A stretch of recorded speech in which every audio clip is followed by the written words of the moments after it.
Um, I'm going to jump right into what we're here to do today, which is to look through the scriptures to see um, when does the when do weekdays begin and when does the Sabbath start? We know by tradition that it is said that days began at evening, or some say at night, and so the Sabbath, they say, begins in the evening and at night. And look, I used to believe the same thing. I had um, family members which were Sabbath keepers. I used to attend Messianic congregations until one day I was put in a position that made me investigate this and found out that no, the Bible does not teach a day start at evening. Rather, the Bible clearly states that show that the Bible that a day rather starts at sunrise, from sunrise to dawn, as we will see as we go. So this is what we're here to do. Now, why is this important? This is important because um, there are many of us are very circumspect about how we keep the Sabbath. We take it very seriously. We will forego food if necessarily. Some of us. I know I do that. I would do that if I didn't prepare. I'll just not eat. If but that has never happened. But if I was in that position, that's what I would do. I could do that, I guess. Not traveling, not doing certain things on the Sabbath, other than doing things specifically required to keep the Sabbath. So we try to do everything to avoid infringing on the Sabbath. Um, and there are others who are not so minded, and on the Sabbath would decide, hey, I'll go to the store and buy, or go to a restaurant and eat. I've met people who are of that mindset regarding the Sabbath. Not necessarily um, a good example, but we need to be good example. We must make sure now that we are keeping the Sabbath exactly as Elohim commanded it, not as we want to do, not as tradition states. We need to see what the scriptures say and make sure we follow that. We must make sure we are good models, that we model the Sabbath properly and teach it as the scripture requires, so we don't become causes, um, or I should say, so we don't cause others to sin by our erroneous teaching or by our bad example. Is very important. So this is what it's about, for we're not to add or to take away from Elohim's word. So what we're going to do, we're going to look through Genesis. We're going to look through, see some word definitions, so it could help us understand what it is we are reading in the book of Genesis. Genesis chapter 1, verses 1 through 5, and Genesis chapter 2 as well. We'll look through Exodus, especially Exodus chapter 16. We'll look at the matter with Nehemiah, setting guards to safeguard the Sabbath, and more as time goes on. So let's jump into it. And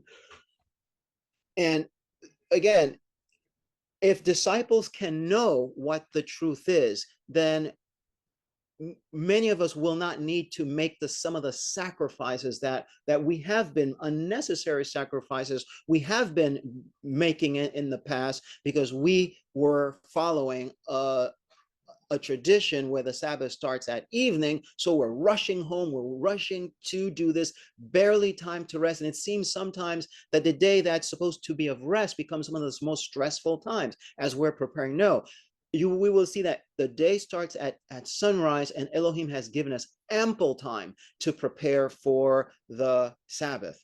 So in Genesis chapter 1, verses 1 through 5, it says here, in the beginning, Elohim created the heaven and the earth was without form and void, and the darkness was upon the face of the deep, and the spirit of Elohim moved upon the face of the water. And Elohim said, let there be light. And there was light, or as the Strong's, the Young's Bible says, the Young's translation says, and light is. Let there be light, and light is. And verse 4, and Elohim saw the light that it was good, and Elohim divided the light from the darkness. Verse 5, and Elohim called the light day, and the darkness he called night, and the evening and the morning the first day. Okay, so we're going to spend a little time on this to understand. First, let's look at some words in this text from of chapter 1 of Genesis. Look at the words, some key words in verses 1 through 5.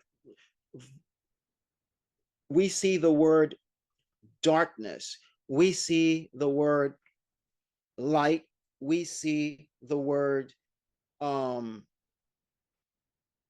night, evening, and dawn, or morning. Okay, so the word for darkness here is choshek. And that's important to understand. It's not night. It's not night. We will see the word for night in a moment. So the word for darkness is choshek. It's an unpleasant, dense darkness without any light. Okay, very similar. The next time I remember seeing this is in Genesis chapter 15, where Abraham was offered the sacrifice and a gross darkness, fearful darkness came over him. And the second, and the third, I should say, was during the time of Moses, when Elohim caused darkness to cover all Egypt. It was so fearful and dense, as the account says, you could even feel it. So that's what Hoshek is. Hoshek is not night, rather it is a state or a condition. So or is light. So here in the text, it's not orim, it's not light, it's a singular light, or. The word for day is yom, which means daylight, warm, or daytime. Now the word for night is laila or laila, which is to twist, which is dark with some light, or night. So there's a difference between Hoshek, the darkness that existed in the primal earth before Elohim said, let there be light. There's a difference between that darkness than Lila.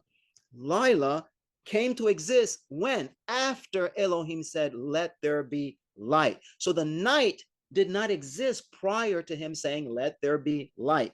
It was a result of him saying, let there be light. And the darkness that was over the earth is now becomes Lila. It's pleasant. So we'll look at this a little further on. So the next word is evening, or in the Hebrew, erev. Erev is a mix of light and darkness. It's light waning to dark, or now as we see light waning to sunset, is the day closing into sunset. And bocher is morning or dawn. Instead of closing, instead of the light dimming, the light is rising and waxing. So that's the dawn. It's waxing towards daylight time as the sun rises. So these definitions, I said, will assist us with analyzing Genesis 1, verses 1 through 5, to understand its depiction of Earth's primal condition, the first day, the first night, the first evening, and the first dawn. Because all of these things will help us understand whether a day begins at evening or in the day. So let's look at the primal condition of the earth. The initial condition of the earth per Genesis verses 1 through 2 is the earth was shapeless. I'm sorry, the primal condition of the earth was shapelessness, emptiness, and darkness, that Hoshek. And the darkness was one of three harsh conditions of the primal earth. It was not a marker of time. The only reference of time during that condition was, quote unquote, in the beginning, Bereshit.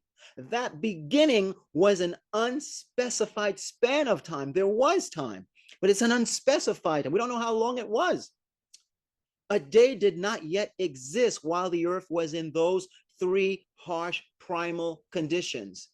A day did not yet exist in that portion of here. So what does that mean? It means that that darkness was not a part of a day. It was a condition. Number two, when did the first day begin? And it's also a first major part of what I call the day cycle. So the very first day on earth began when Elohim said, quote, let there be light, let there be or, and call the light day. It is so simple. He said, let there be light, and he called it day. He didn't say, let there be evening and call it day, or let there be night and call it day, or no, let there be light, and he called it day. The light, or, was the start of the first daylight, Yom, as declared by Elohim per the Bible. Daytime is the first invigorating major part of the day, suitable for work and other productive pursuits. And again, this is the portion of Genesis chapter 1, verses 3 and 4. So the day began with, let there be light. The darkness, which was one of three conditions, had nothing to do with earth time. Earth time at the time at that was just an unspecified beginning. Let's try to move on. 3, Earth's first night, which is the second major part of the cycle. The harsh condition of darkness, Hoshek, is, as I said, is not the night, Lila. The harsh condition was transformed, however, into Lila, into night by the light, or of Elohim shining through the darkness. You just could need to read a little more about this in John, the Gospel of John, chapter 1. This is exactly what John chapter 1 is talking about when it says, in the beginning was the word, and so on. This is that light, but we don't have time to cover that. So instead of a harsh condition on earth, the light made the second major part of the day, the pleasant night, Lila, full of soft, cool, dispersed lights in the sky, perfect for sleep. Perfect for sleep. That's night is a part of earth time, but night comes after the light was made. Night comes after Yom, not before. 4, Earth's first intermediary time. So we've looked at the two major parts of the day, the daylight time, and we looked at the night. But in between those days,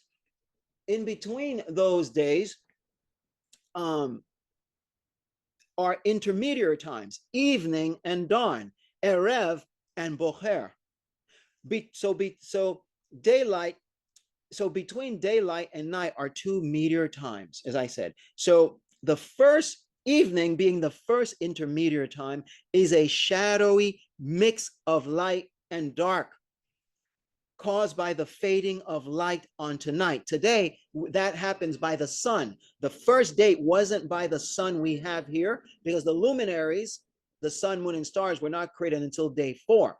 But that was a divine light. So the night, so evening is actually the light, the bright light actually as a result of the bright light waning, closing into darkness. You cannot, in other words, you cannot have evening unless you have light.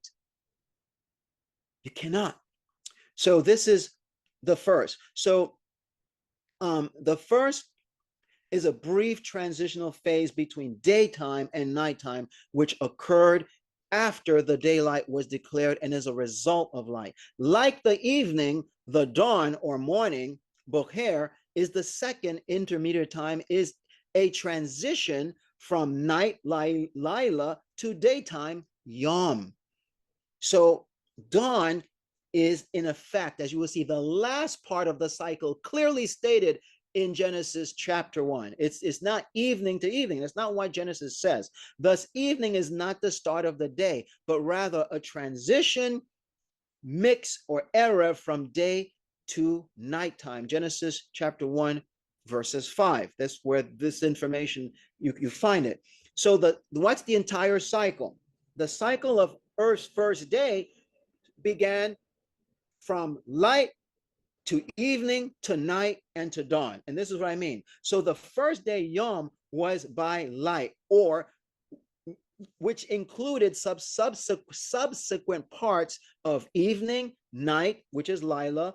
I'm sorry, evening, which is Erev, night, Lila, and dawn, Boker. Those words that we've reviewed before all represent a day's chronological cycle. That's the order: daylight, evening, night, and dawn. The entire cycle is probably called day, Yom, made by light. That's why. A day, therefore, is to be regarded as starting from let there be light, quote, unquote, and through, quote, there was evening and there was morning. It's not starting with, it's not there was evening and there was morning that's representative of the entire day. No, it is where it says, let there be light through the dawn. That's the entire process. So there was evening and there was dawn. That's dawn was the last part of the day. As it says as stated in verse 5, not evening. Evening was not the last part of the day, was not the start nor the end. The last part of a day is the dawn, what we call morning. Notice the end or last part of the day's cycle per Genesis is the dawn. What comes immediately after dawn? What comes immediately after dawn? Daytime, of course. The day's cycle did not start at evening and end at evening as tradition states. Not at all. Per Genesis, the first day's cycle began with let there be light, which changed to there was evening and Erev, which turned to Lila and ended with there was dawn. The first day. That's the first day. Daylight, evening, night, and dawn. That's the biblical facts. It'll get more interesting as we move on to examples. So now let's look at the Sabbath. So just out of Genesis, we've seen that per the Bible, a day starts at sunrise and ends at dawn. However, you're going to see that per Genesis 1 through verse 31 and Genesis 2 verses 1 to 3, that the Sabbath itself starts at sunrise, but yet ends at the evening of the same day. It's not a 24-hour period. Let's look at this. So Earth's first day. We're not going to read the entirety of Genesis chapter 1 to 31 because the concepts are repeated. Is that from day 1 through day 6, there is the clause, there was evening and there was morning. And that everything, all the work was done during the day. So let's read this. So after the account of creation of land creatures, and lastly, man in Genesis 1, verses 24 to 30, verse 31 states, and Elohim sees all that he has done. And behold, it was very good.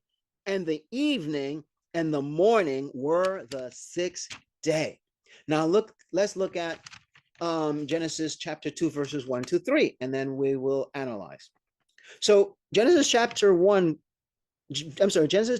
verses 1 and 2 says, 1 to 3 says, thus the heavens and the earth were finished, and all the host of them. And on the seventh day, Elohim ended his work, which he had made, and he rested on the seventh day. Remember that day? Yom. Keep the Genesis context in mind here. Seventh day from all his work which he had made. And Elohim blessed the seventh Yom and sanctified it, because that in it he rested from all his work which Elohim created and made. Or he ceased, really, more than, or he stopped rather than really than rested from all his work.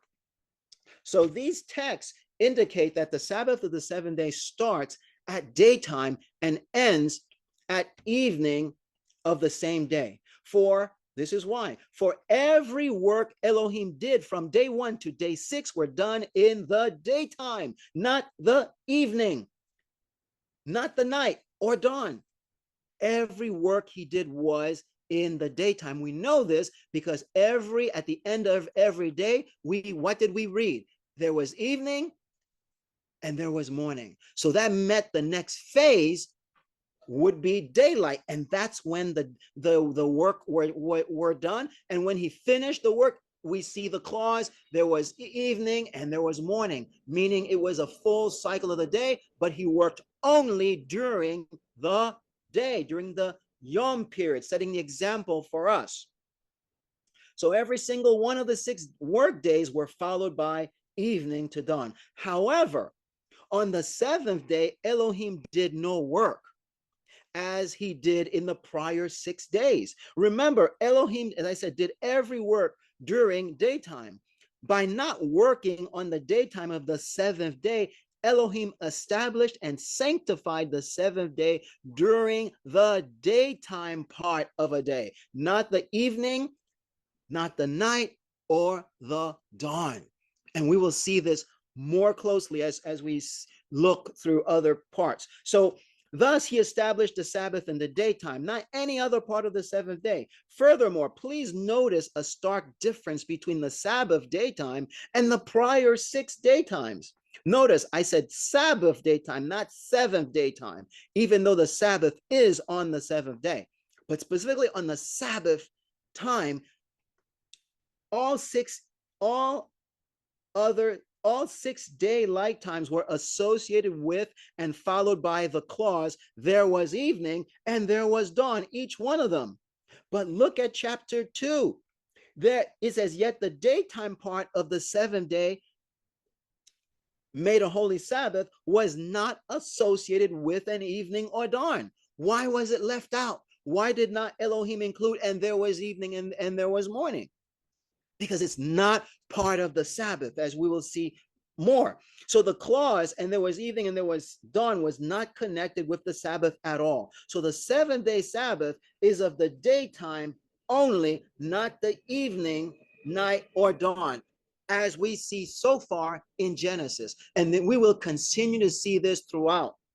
So to be clear now, the 7th day itself is a day, like all the other 6 days, which starts with a daytime and has an evening, has a night, and a dawn. Yes, the 7th day has those, but the moed, I should say, the Sabbath, holy day, that is on the Sabbath day, is only on the day. It does not carry over past to the evening and the dawn, the night through the dawn. No, it's only a daytime celebration, observance. It is holy time of the light only, not of any darkness. After all, it is reasonable to regard the 7th day Sabbath as symbolic of the new world to come, in which there will be no darkness nor night at all. For so the evening to dawn clause following all other days is not associated or connected with the Sabbath in Genesis chapter 2. In fact, there is not one reference in the entire Bible where the 7th day Sabbath is associated with evening, night, or dawn. I even researched some of Josephus's teachings and tried to find there. I found none where the Sabbath is associated with the night in his records. So the Sabbath day is not like other days or other holy days. Holy days such as Passover and Day of Atonement must start at night or evening. Why? Because they are involved with redemption and judgments in connection with works to overcome and the final judgment and elimination of the darkness of sin. The 7th day Sabbath, however, is exclusively of light and rest. The rest that come after redemption, after judgment. It's not involved in those things. It's after the victory. The Sabbath is about after the victory. You rest. So there's no night there. There's no toil, nothing. It has nothing to do with works of redemption and judgments, but is of the rest that comes after. So the Sabbath is of the light and is to be observed in the daytime. Again, just like Passover, Passover week must never observe the Passover in the daytime. Not at all. It must be observed in in the evening of the 14th through the night. But it must end by dawn, right? It must not. But however, the 14th day of the month is a 24-hour period. It is. But the Passover is only for the night part of the day. The opposite of that is the Sabbath. The Sabbath is unique. It must be observed in the day. Let's continue. Let's look at some things in the law and prophets to show that weekdays and Sabbath start at sunrise. So let's look. This is the big part of it. Exodus chapter 16, verses 12 to 30 is key, is very key, because this is the law of the Sabbath. What we read about were all the history of the Sabbath, how Elohim established it. It said no command, that there's no command there in Genesis 1 or 2 that it needed to be observed. It's something that Elohim did and sanctified, right? But the command to keep the Sabbath is in Exodus. Some might think it's in Exodus chapter 20 with the 10 commandments. No, it occurred before that. The 10 commandments is recorded in Exodus chapter 20. The command to keep the Sabbath for the first time given to the Israelites is found in Exodus chapter 16, which is very clear on how and when the Sabbath is to be observed. Let's read it. We'll begin with verse 12. Exodus chapter 16 through verse 12. I have another translation on the screen, but I want to use a more modern translation. Verse 12 to verse 30 says,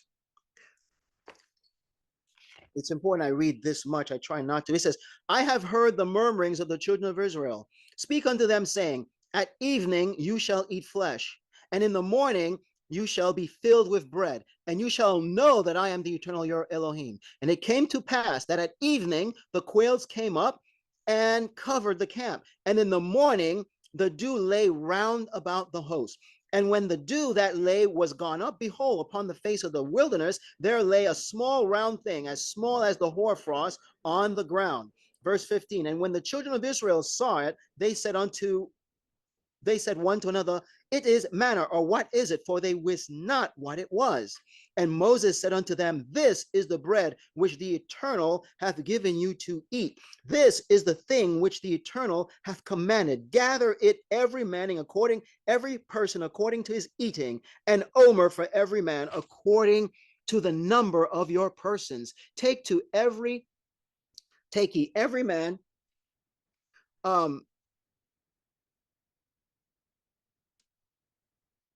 Yes, take ye every man for them which are in his tents. And the children of Israel did so, and gathered some more and less. Verse 18. And when they did measure it with an omer, he that gathered much had nothing over, and he that gathered little had no lack. They gathered every man according to his eating. This is a miracle in of itself. About the manna. So Moses said, let no man leave of it till the morning.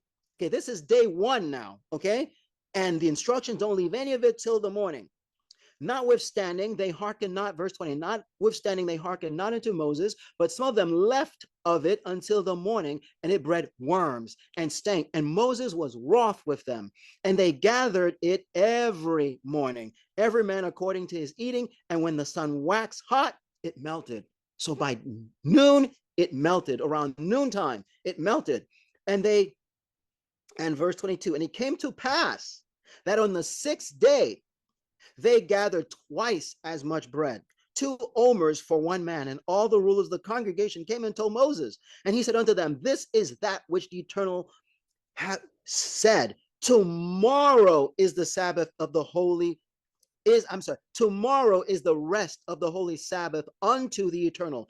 Bake that which you will bake today, and seethe or boil that which you will seethe, and that which remaineth overlay up for you to be kept until the morning. And they laid it up till the morning, as Moses said, and it did not smell, neither was there any worm in it. And Moses said, eat that today, for today is a Sabbath unto the Eternal. Today ye shall not find it in the fields. 6 days ye shall gather it, but on the seventh day, the seventh yom, seventh light time, is the Sabbath. In it there shall be none. And it came to pass that there went out some of the people on the seventh day for to gather, and they found none. And the Eternal said unto Moses, how long refuse ye to keep my commandments and my laws? See, for the Eternal hath given you the Sabbath. Therefore he gives you the 6th day, the bread of 2 days. Stay every man in his place. Let no man go out of his place on the 7th day. So the people rested on the 7th day. Let's review. So we can see here already in verse 22 that on the 6th day Moses taught the Israelites that the Sabbath was to come in the morning after the 6th day, not the evening or night of the 6th day. Do you notice that? It's so important. This is the law of the Sabbath. Whatever is said here had to be clear. As you know, later on, lives were lost because of the Sabbath. Great punishments were suffered on account of breaking the Sabbath. So it had to be very clear for people to know what the rules were. This is it, brethren, in Exodus chapter 16. So already in verse 22 of chapter 16 says, on the 6th day, Moses taught the Israelites the Sabbath was to come in the morning. And he says unto them, it is that which you have spoken of, a rest, a holy Sabbath. Okay? Already we said in verse 25 through 30 says, and when the 7th day started in the morning, Moses emphatically taught the Israelites, today is the Sabbath. There was no mentioning of last night or evening or the 6th day. We will consider this. But again, verse from chapter 22 to 24, already Moses told them while it was the 6th day, tomorrow is the 6th day. Tomorrow is the 7th, is the Sabbath day. Tomorrow, he told them. He didn't tell them this evening or tonight, but he told them tomorrow. And when tomorrow came, again, he did not say last night or last evening. He says today is the Sabbath. So let's examine. So Exodus, as I said, Exodus chapter 16, verses 12 to 30 is the first record of Elohim commanding the Israelites to keep the Sabbath, giving them specific details on when and how. Throughout the entire instruction given, not once was any directive given about the evening or night in connection with the Sabbath or when the Sabbath was to be observed. Not one, brother, not one. How could something start in the evening? And there's not one instruction about it being in the evening. So the Sabbath does not start in the evening and does not include an evening at all. If the Sabbath included the evening or night, certainly there would be instructions concerning those periods in connection with the Sabbath. Consider this. After all, the quail came in the evening. That's why it's part of that instruction. The quail came in the evening and would require much more effort and time to prepare. They needed to be gathered, killed, properly drained of blood, stripped of feathers, and cooked. That is quite labor intensive. Yet again, not one instruction or concern was given for handling the quail that came in the evening in connection to the Sabbath. Not one. So this shows that by hands-on instruction, using quails in the evening with little to no instructions, while giving manna in the day with several specific instructions with emphasis on the daytime gathering and preparation. It's clear by this that Elohim was ingraining in the minds of his servants that the Sabbath was a daytime event. Through Moses, he commanded the Israelites to keep the Sabbath on the morrow or day after the sixth day. Again, I'm saying not the evening or the night of the sixth day. Secondly, when the seventh day came early in the daytime, Moses emphatically said, today is the Sabbath. Again, not last night or evening. So all the Sabbath instructions were focused on the daytime and the manna which was given only during the daytime. Thus, per Exodus chapter 16, verses 12 to 30, it is clear that the Sabbath starts is in the daytime of the seventh day and ends at evening of the same day, because there's no instruction about evening. Because if it started in the evening, we should have had some instructions about the quail. Now, when the Sabbath day came and evening came at nighttime, there should have been instruction about the quails too. There were none, because the quails were coming in every day, not just one day. All right, so that's the law. Now that's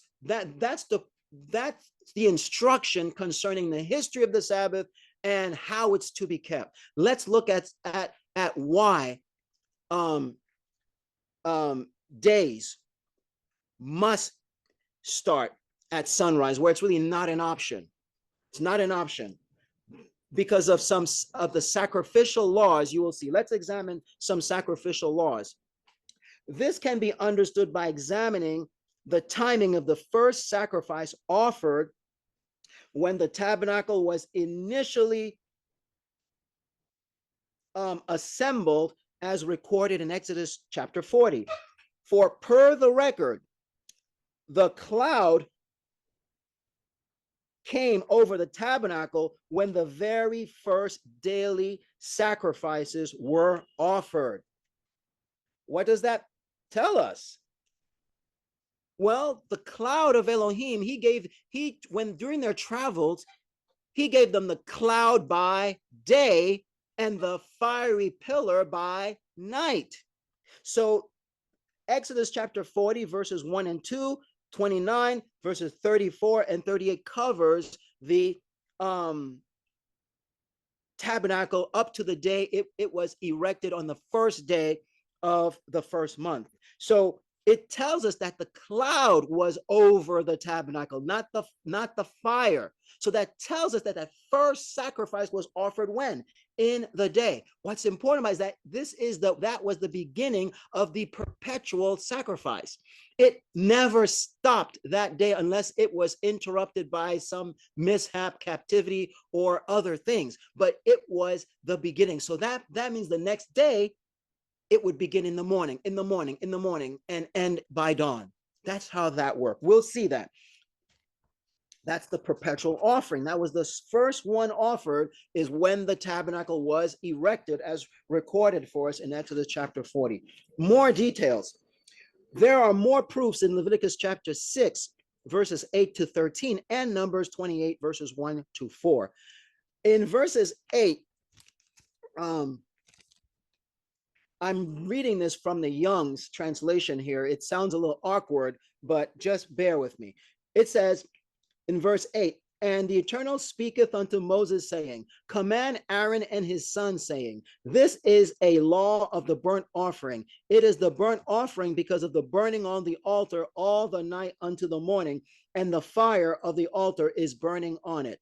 That the priest hath put on his long robe of fine linen, and his fine linen trousers he doth put on his flesh, and hath lifted up the ashes which the fire consumeth by the burning offering on the altar. He hath put them near the altar, verse 11, and he hath stripped off his garments and hath put on the other garments and hath brought out the ashes unto the outside of the camp unto a clean place, verse 12, and the fire on the altar is burning on it.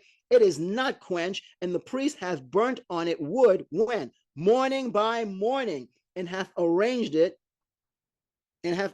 it the burning offering and made perfume on it with the fat of the peace offering. Okay, let's analyze this. So we know Elohim declares what? The end from the beginning. He declares the goal before starting, which is very a wise way for us to do things. We accomplish more when we have the goal in mind. But Elohim is far above that. But still, he declares his goal. His goal here, we're talking about fire. He wants the fire to burn all through the night. Obviously, that's dangerous. That's why he's saying part of this, because there's a law concerning how it's to be done. The law, the goal is for it to burn perpetually. This is that offering that was recorded in Exodus chapter 40, that perpetual sacrifice of evening and morning. So here, we're told it must burn continually. But when does it start? Morning by morning, according to verse. In the morning, that's when the priest is to set the wood and get it going. So it starts in the morning, but it must continue burning even overnight. You don't turn it off, even though it's potentially dangerous. And that's why that is said, because normally fires are turned off in the night because they're dangerous. But this must not be turned off. It is a perpetual offering. Let's look a little bit more about this in Numbers chapter 28, verses 1 to 4. The order of the sacrifices, which is very important.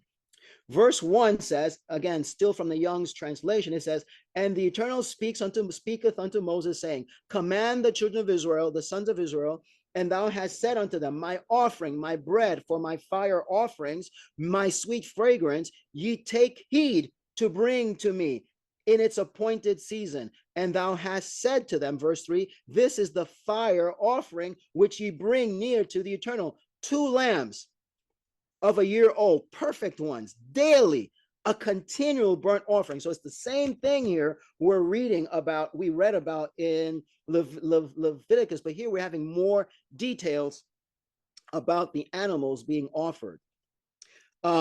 So, and thou hast said to them, this is the fire offering which you bring unto the Eternal, 2 lambs, sons of a year, perfect ones, daily, a continual offering. This is important to notice.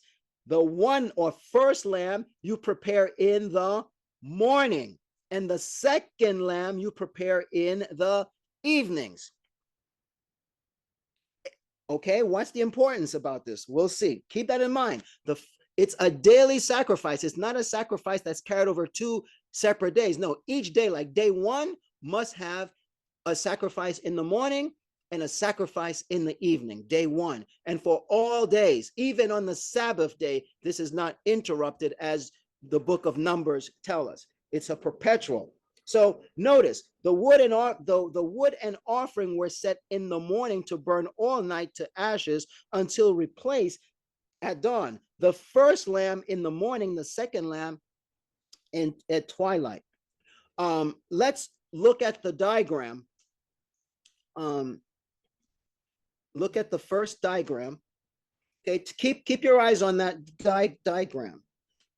Okay, so look at the diagram as I say this to you. So the first lamb was offered in the morning, and the second lamb at twilight. This law required that 2 animals be sacrificed each day. The first one in the daytime to evening, and the second one from evening to dawn. Okay, since both animals are for one day, not 2, and must be offered in sequential order on the same day, then the evening and night until dawn, in which the second lamb burns to ashes, are part of the same day, not the start of a new day. So this already tells us that when we start a day and evening comes, it's not a new day. It's part of the same day. It's the evening of that same day. So in the morning, the ashes would be removed, new wood arranged, and a new set of animals selected for the sacrifices the next day or the new day. this lends to a sunrise to dawn schedule, not evening to evening. So this sacrifice commanded this sacrifice command works perfectly only on a sunrise to dawn day cycle, yet it cannot be kept as commanded under an evening to evening schedule, since the sacrifices intended for a single day would overlap 2 days. And here's what this means. Like, again, look at the diagram to visualize this, because this is to show that a day cannot start at evening or night. Since the first sacrifice must be offered in the morning and the second one offered in the evening of the same day, how could the priest offer the first sacrifice in the order and time commanded if a day starts at evening? That's impossible. That's impossible. See, the first diagram shows you the sunrise to day schedule, day 1, day 2, first sacrifice, second sacrifice, no problem. But when you look at the evening to evening schedule, I have 2 examples there. Since the first part of the day is evening or night, the first sacrifice would be offered in the evening or night, and the second sacrifice, which should be offered in the evening, would be offered during the daytime. That's what would happen. But unfortunately, or I should say fortunately, this is just the opposite or reverse order of what the law required. It's not offering the first sacrifice at evening and the second one in the morning. No, it's offering the first lamb in the daytime and the second lamb in the evening. But if a day starts at evening, it is impossible to obey this law. This law can only be kept if a day starts at sunrise, as shown in the diagram with the green heading. The other 2 don't work. Well, what about if we wait till what if on the first day we just waited for the morning to come? Well, if we did that in an evening to evening daily cycle, the first day's evening sacrifice would have to be skipped, because the first sacrifice cannot be offered in the evening. If the first part of the day is evening, then we have to skip that and then offer the lamb in the daytime. When the evening comes, it would be day 2, no longer day 1. So that would not work, as the evening sacrifice for day 1 must not be skipped. Using that schedule, the daily sacrifice simply could not be done as the law requires. So as demonstrated, it works perfectly in a sunrise to dawn cycle. So days must start at sunrise for the sacrifices to be done because of the order they were given. Think about this a little bit, but we're going to look at another one. So let's see here. Yes, before we're going to look at 2 Psalms, okay? So, but what I said there, it was another proof that a day starts with sunrise and not evening, because Elohim would never give his people a command that could not be obeyed, that they could not obey. But it's impossible to offer the daily sacrifice as commanded if a day starts at evening. It's just impossible because they don't match. So let's look at a couple of Psalms, 2 Psalms. See, Psalms also show the cycle, suggest the cycle of a day begins with sunrise. I'm just choosing 2. There are probably others. Psalm 74 verse 16 says, "The day is yours, the night also is yours. You have prepared the light and the sun." See how it starts? It didn't say the night is yours and then also the day. No, it says the day is yours, also the night, showing the order, the sequence of the day. The day comes first, the light comes first, then the night. Okay? It reflects the proper order. In Psalms chapter 113, verse 3, it says, from, beginning with, from the rising of the sun to its setting, the name of the eternal is to be praised. Again, this psalm implies the order of the day, that it is from sunrise to and progresses to sunset through the dawn, as we've seen in the book of Genesis. It doesn't start at evening.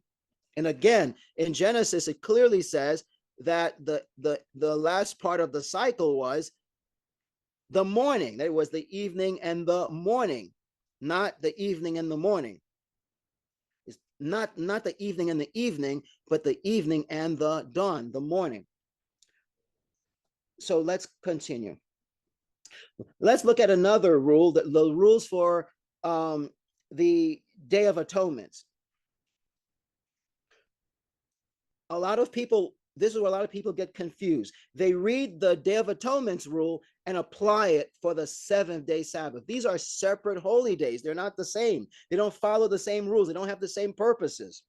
And the Eternal, in Leviticus chapter 23, verses 26 and 32, it reads, and the Eternal spoke to Moses, saying, now on the 10th day of this month is the Yom of Atonements.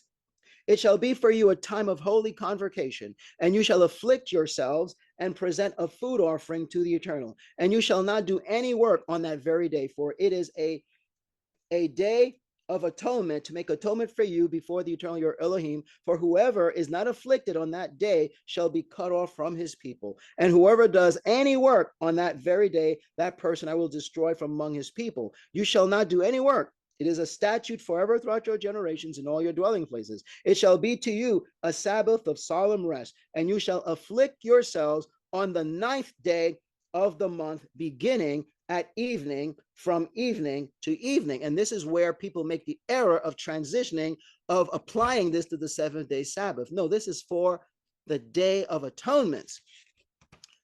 But believe it or not, even with the Day of Atonement, to keep the Day of Atonement the way it's commanded here, where you start your rest on the evening of the 9th, and you observe the ceremonies in the day, you have the atonement done in the day of the 10th, a day must start at sunrise for that to happen properly. We never thought of that, right? I didn't before until I read it and prayerfully read it. Look, in reading the Day of Atonement starts evening of the 9th and ends by the evening of the 10th. Let me give you the short of this, because I have a longer version, but time is passing. So let me give you the short. So per biblical law, the Day of Atonement, or I could say DOA here, occurs on the 7th month between the evenings of 2 days, not 1 day. It's starting the evening of the 9th day of the month and ending by the evening of the 10th day of the 7th month. Let's look at the diagram. So a little bit is that the day-to-day schedule is the best fit for the Day of Atonement, not evening to evening. So D stands for daytime and E stands for evening. Let's look at the sunrise to dawn schedule. So we're told that on when the 9th, notice the order, the sunrise, the light part is to our left, but the evening to the evening is the dark part that's to our left. Okay, the light part is on the left on the sunrise schedule, but the dark is on the left on the evening to evening schedule. So let's look at the daytime schedule. Okay, so so the D stands for daytime, E stands for evening. So when does it start? It starts the evening of the 9th, right? It fits perfectly here. Starts the evening of the 9th. When does it end? It ends it ends by the evening of the 10th day. Fine, because during the 10th day, you have the ceremonies by the high priest, and then it ends. Perfectly, no problem. Let's look at evening to evening. You're going to see problems. So what's the command? It says, begin your Sabbath on the 9th day of the 7th month. That's what it says, right? Okay, so let's look at the evening. When does a day start? A day starts at evening. We have a problem here, because if a day starts at evening, we're going to start. Yeah, let me retract. Let me get this, try to say this in a shorter way. So let's me back up. Let me just say what's on the screen for you. I was going to say something longer. This is shorter. So the common explanation for Schedule A, which is what I have here, is the ninth at evening is the ending rather than its beginning. Keep in mind, normally it is said a day starts at evening, but in this case, what tradition does is that it says, no, in this case, the ninth is the ending. Ending is its ending rather than its beginning. So by tradition, the Day of Atonement begins on the 10th day of the seventh month at sundown. You will hear it all the time in the news and see it on calendars that the Day of Atonement starts on the 10th. So what happens here, the afflicting the soul would start on the 10th at evening with the priestly offerings done during the daytime of day 10. It sounds right, but it's not, because you know why? Because it excludes the ninth day. The ninth night is excluded, which does not match the command to start on the ninth and to finish by the evening of the 10th. In actuality, the Day of Atonement would be observed between the evening of the 10th and 11th rather than the 9th and the 10th. That's what happens if you pay attention. When the seventh month comes, watch what happens. You will see that the observance is actually happening between the evening of the 10th and the 11th, not the 9th and the 10th. You will see that. You will see that. So that's what's actually happening, but no one's paying attention. Another option is, okay, since the 9th must be included, that's option B, then let's start it in the evening. Start it in the evening, okay? But if you start the celebration in the evening on the 9th, then what's going to happen, you will do everything on the 9th because it's a 24-hour period. The night comes, you observe, you start atonements on the 9th according to the commandment, but the problem here is daytime of the 9th comes the next in the morning. So it's still the daytime, not the 10th. So it doesn't work, because what must happen is that it must be that you start observing in the evening, and then the evening of the 9th ends by daytime, and then the 10th starts at daytime, and the services occur. That's as shown in the diagram, the first on the left, showing it starts in the evening and ends. It starts in the evening of the 9th and ends by the evening of the 10th. That's what's supposed to happen. But under the current traditional rules, it doesn't happen. And it can't happen because they're starting the day in the evening. It cannot work. Brethren, let me see how much time I've got. Oh, wow. So let me try to finish off here. There's so a lot more to cover. Let's look at one more and then we'll try to end, because I don't want to hold us too long. It's already an hour. So we see, again, the common arguments about the Day of Atonement, that being, applying its rules to the Sabbath isn't correct, isn't biblically sound, because there's two separate holy days and totally different purposes. Again, the Day of Atonement is about judgment. It's about atonement. That's what it's about. The Sabbath is about the rest that comes for those that are already atoned for. The rest in Elohim, the rest in Yeshua, we can say today in New Covenant times. That's what the 7-day Sabbath is about. So let's look at Nehemiah. Nehemiah is another situation. It says in Nehemiah provided safeguards to protect the Sabbath when they came out of the captivity.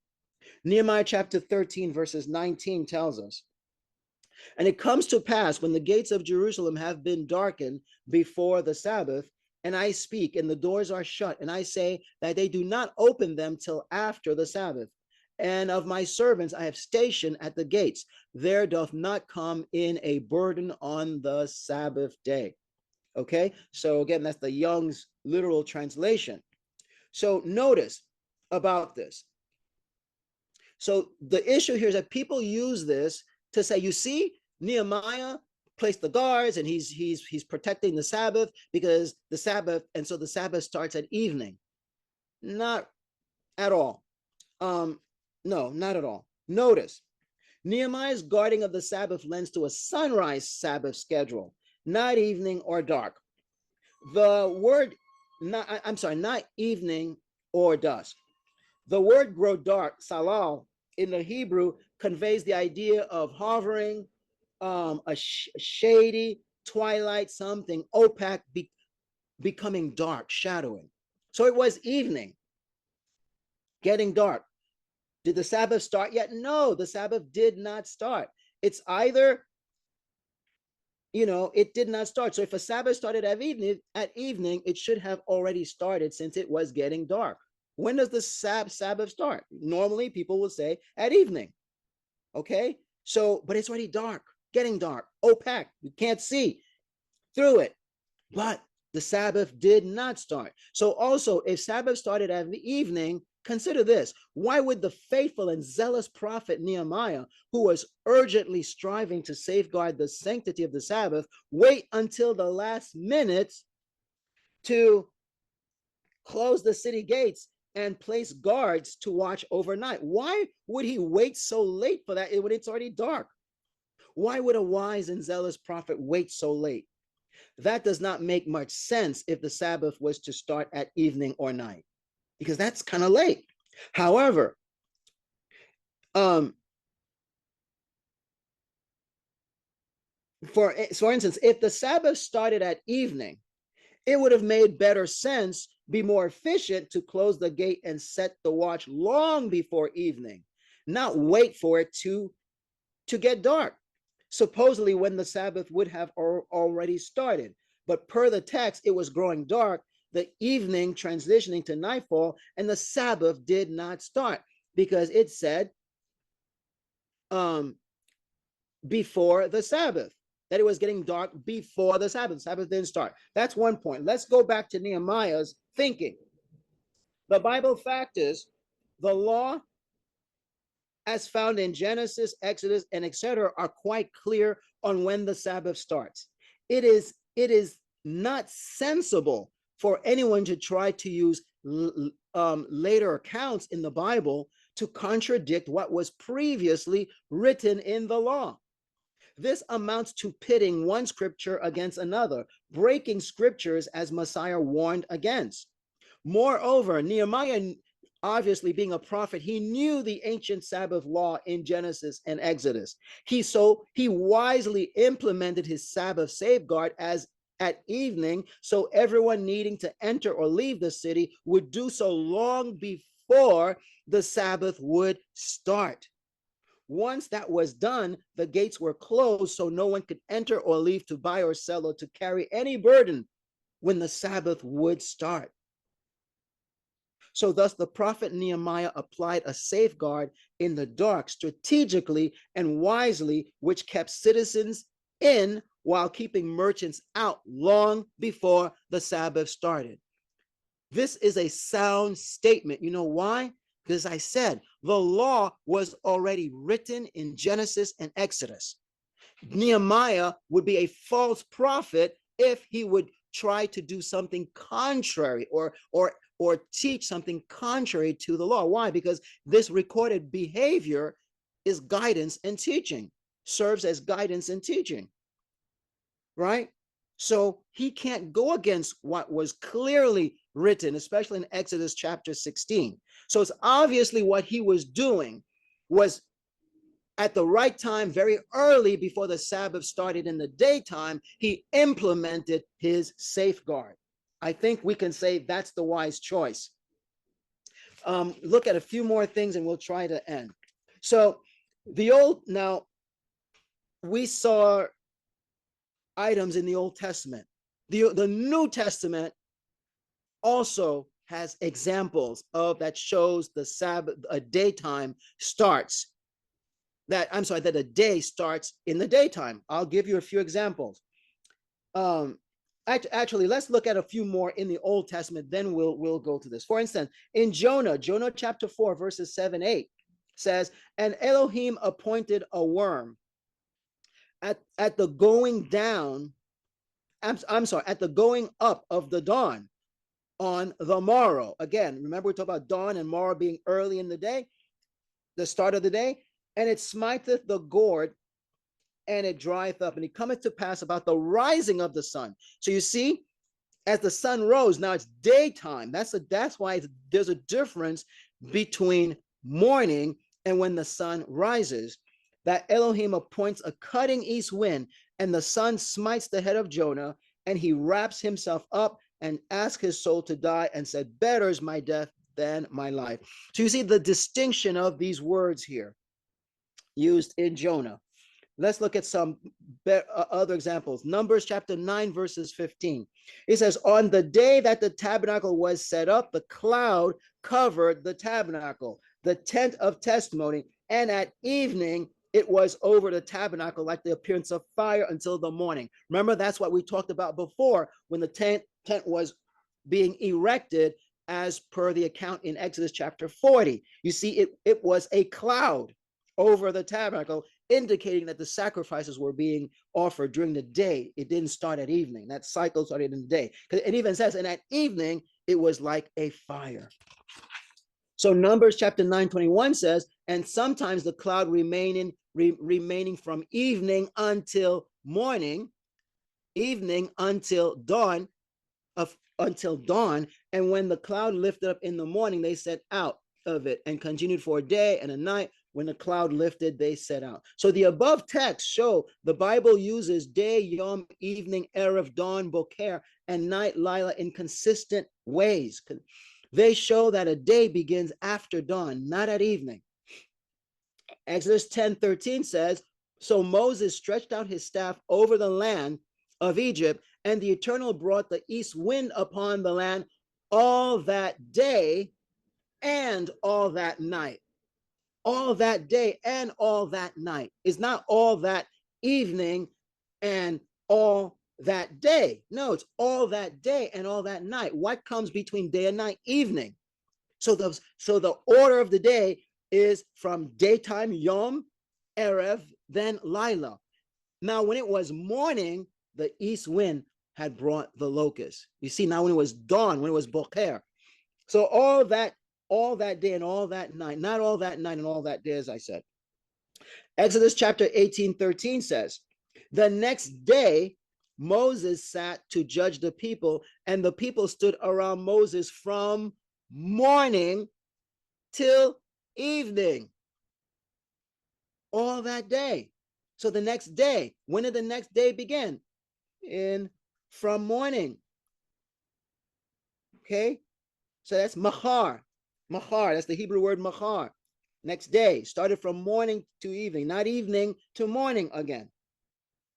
So Exodus 32, verse 5 and 6 says, when Aaron saw this, he built an altar before it. And Aaron made a proclamation saying, tomorrow shall be a feast to the Eternal. And they rose up early the next day.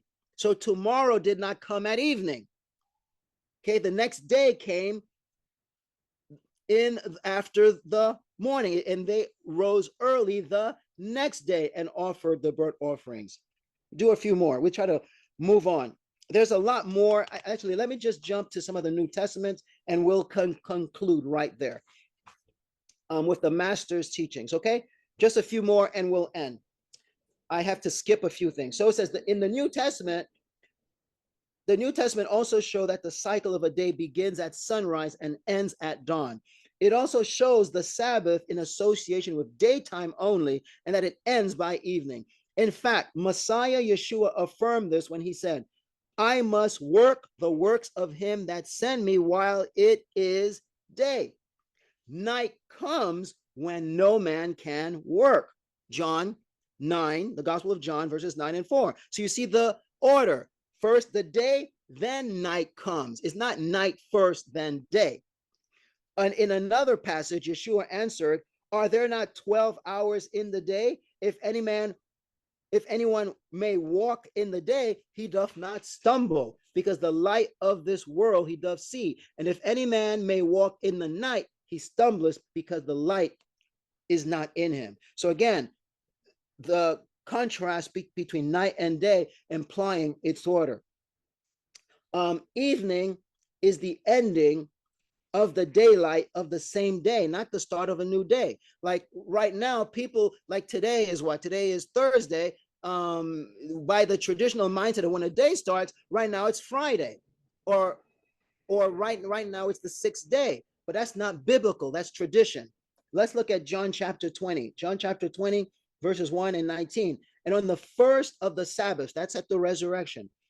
This is per the Young's literal translation. And on the first of the Sabbath, that's plural, Mary the Magdalene comes early, being yet darkness, to the tomb. And she seeth the stone having been taken out of the tomb, it being therefore evening on that day, the first of the Sabbaths, and the doors having been shut where the disciples were assembled through fear of the Jews, Yeshua came and stood in the midst and said to them, peace to you. Again, these are two verses, okay? Verse 1 is the one about Magdalene. Now, it says it being the evening of that day, the point being here is that he rose on that day, the first of the Sabbath, so translated as first of the weeks in our common translation, first of the week, that it was evening of that day. So he appeared to them on that first of the week in the evening. He showed, Mary Magdalene saw him in the daytime of the first day of the week, but at the evening of the first day of the week, he appeared to his disciples, showing the day did not change. One more and then the conclusion. Mark chapter 4, verses 1 and verse 35. And again, he began to teach by the sea, and there was gathered unto him a great multitude, so that he, having gone into the boat, sat in the sea, and all the multitude was near the sea on the land. And he saith to them on that day, evening having come, we may pass over to the other side. What's going on here? He's in the boat on a particular day, right? But when evening came that same day, you see, the day did not change. When evening came, it wasn't another day, it remained the same day. He said to them, we must pass over to the other side. So let's conclude. So per my observations in the above paragraph, a day starts at sunrise, not evening or sunset. When read without the influence of tradition, the specific biblical wording and order of Genesis chapter 1 of the Genesis chapter 1 narrative shows that a day starts from daylight, which then wanes to evening, then turns into night and ends at dawn. That's the Genesis cycle of the day. It shows work being done during the daytime of each 6 days, followed by an evening and a dawn for each 6 days. Also, Genesis chapter 2 and Exodus chapter 16 clearly state that the Sabbath was established during the seventh day, the seventh yom, not the seventh evening or night, not at sunset. Also, we saw this daily sacrifice order and timing show a day must start from dawn and can't start at evening or dusk. Furthermore, we saw that the evening to evening timing schedule of the Day of Atonement, per the law, spans between two dates, starting at the evening of the 9th and ending at the evening of the 10th of the 7th month, not just from the 10th of at night to its end in the next day, as done traditionally. We noted that the law was specifically for the Day of Atonement, not for the 7-day Sabbath, which is of the daytime. That being the fact, there are numerous New and Old Testament accounts that demonstrate a day start at sunrise and ends at dawn. On reviewing the New Testament records, we saw that a day and the morrow start from dawn per the Gospels. Start from dawn, it's not dawn, but after dawn, per the gospel. Lastly, we especially noted that the time needed for Messiah's disciples to go, actually, we didn't cover that. I skipped that. So, but I had this lengthy portion going over how Messiah during his burial, that would show that. So we didn't cover that, so I won't say that. But after reviewing and considering the the biblical rules, I had to conclude that a day begins with daylight and ends at dawn. Thus, the 7 day period is a period that starts at daylight and ends following dawn. Yet, the Sabbath of the 7th day is only of the daylight portion, starting with the daylight and ending at sunset, not evening to evening or sunset to sunset as postulated by most Sabbatarians. So, lastly, as I completed, I also did a historical research, which I could not cover. It was too long for this teaching, but which was done after the biblical research. I did some historical work too, research on it. It says, but I could not help but feel perplexed that many who call themselves ministers or pastors have access to all this information and yet persist on teaching falsehood. That to me is unjust. But I thank the eternal in the name of his wonderful son, Yeshua the Messiah, Savior and King over kings, who is the morning star, that his spirit guides us and others to know the truth. As it is written, quote, the secret of the eternal is revealed to them that fear him, and his covenant to give them understanding. Mine eyes are ever toward the eternal, for he will bring my feet out of the net. That's Psalm 25, verses 14 to 15. So, brethren, please carefully review and test all the information provided here tonight about the start and end time of days and the Sabbath in regard to the law, prophets, and the New Testament. Thank you for listening.